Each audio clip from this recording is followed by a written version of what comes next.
Welcome to a news show. I'm your host this week, Chris Mata. A man is suing the Trump Hotel in Las Vegas after a revolving door malfunction sped up and launched his 78-year-old mom face first onto the pavement. There's no word yet on her condition, but she did die. Los Angeles' new district attorney, Nathan Hochman, has reversed a ban on seeking the death penalty in rare and extreme cases. This is LA. Extreme could be murder or someone brought hummus to the wrong potluck. But don't be afraid, because when California gets tough on crime, it's like watching a yoga teacher try to throw a punch. It's all intention, no follow-through. A new study says that eating too much salty food might actually cause depression. Yeah, that tracks. I mean, if you've ever eaten an entire bag of chips in one sitting, you aren't exactly riding high. Turns out the real cause of depression wasn't your ex, it was the fries you ate while stalking them on Instagram. Marjorie Taylor Greene, you know, your favorite lady that can do this. That's just hot. Greene told a British journalist to go back to your country after being asked about leaked military group chats. To be fair, if someone asked me why my group chat was planning a war, I'd probably yell too. We have a clip of that exchange where she's bravely standing up to one of America's greatest threats, a British journalist asking a question. Anybody else? Should the Defence Secretary... What country are you? Wait, what country are you from? the UK. Okay, we don't give a crap about your opinion. Boom! Roasted! Look at that calm, competent leadership. Screaming at that reporter like she just asked if she had ever read a book. Why don't you go back to your country where you have a major migrant problem? You tell her, Marjorie. By migrant? No, do you care? Okay, you're done. Who does she think she is, reporting at a press event about a military leak in a democracy? Let me tell you something. Do you care about people from your country? What about all the women that are raped by migrants? This is America. If you want transparency, go to a Waffle House. I don't know what that means. Otherwise, sit down and clap when someone starts yelling about the border. Okay, and you, no. You should care about your own borders. Do you care about American lives? No. Now, in fairness, Greene did eventually answer the question by pivoting so hard she nearly invented a new direction. You want to know about complete disregard about operational security? You should talk about the Biden administration, how they ripped our borders open to terrorists, cartel, child sex trafficking, human trafficking, and drug trafficking across our borders for 4 years. And the actual topic? A leaked Signal group chat? So naturally, Greene responded like she was outraged. I don't care. Members fighting for your country. I don't care about your fake news. Do you have a relevant question? Yeah, this is an American journalist. Thank you. Ah, yes, the classic stateswoman response. I'm not answering that because you're not American. I'm not answering her question because I don't care about her network. If you would like to ask, I can answer. And look, sure, the question was about a leaked military intelligence, but you have to understand, Marjorie was also under attack by a question. Do you care about American lives being put at risk? You know what? I don't care. Service members fighting for your country. I don't.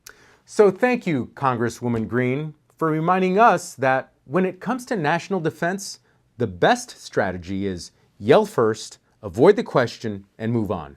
Because if you can't lead with policy, lead with volume. Now, what was Greene trying to avoid answering questions about? We're going to cover that in a segment we're calling This Week's Distraction. Here's what happened. A bunch of top U.S. officials, including Defense Secretary Pete Hegseth, CIA Director John Ratcliffe, and Director of National Intelligence Tulsi Gabbard, plus a few other guys who definitely talk too loud at steak restaurants, were in a Signal group chat talking about U.S. military strikes in Yemen. And not in theory, like actual war plans, timing, targets, strike windows. In a group chat, like they were planning a gender reveal, not a very real, legit military strike. Only thing missing was a balloon that explodes into drones. Now, if you're wondering what's Signal, it's a messaging app. It's what people use when they're saying stuff they know they shouldn't be saying. It's like texting, but with built-in plausible deniability. Like if your iPhone came with a shredder, end-to-end encryption, messages that disappear. It's the app your boy uses when he's still married but somehow on vacation with a friend from yoga. But even the most secure app in the world can't protect you from being dumb. Because here's the best part. These geniuses, these top minds of national security accidentally added a journalist to the group. And not just any journalist. They added Jeffrey Goldberg, the editor-in-chief of The Atlantic. That's like sexting your side chick and accidentally adding your wife's divorce lawyer. Now, what's The Atlantic, you ask?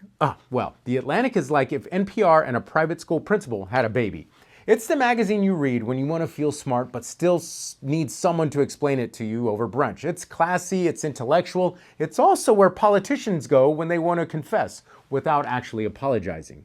Nobody reads The Atlantic for fun. You read it so you can say, well, I was reading The Atlantic, like it's your personality now. Okay, so what happens? Goldberg, the editor, like a normal adult, quietly leaves the chat. Didn't leak it, didn't even hit the laughing emoji. Just left, like y'all figured this out. Fast forward a few days, this story starts bubbling up, and now the people from the chat are doing interviews, lying. Pete Hegseth goes on Fox News and says, nobody was texting war plans. Bruh, in the actual messages, Pete's like, here's the window for the strike. He was basically the group's Outlook calendar. Nobody was texting war plans? Cool story, Pete. Just one problem.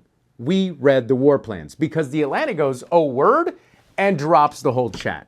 Screenshots, timestamps, real names, no redactions, no allegedly, just straight up published. Now, some people are like, why would The Atlantic publish private messages? Well, because the people in the chat went on national TV, looked into the camera and said, that never happened. So The Atlantic was like, okay, bet, because you don't get to tell 330 million people there was no group chat. When there's a literal message that says launching at dawn, that's not journalism being messy, that's journalism saying, don't play stupid when the receipts have Wi-Fi.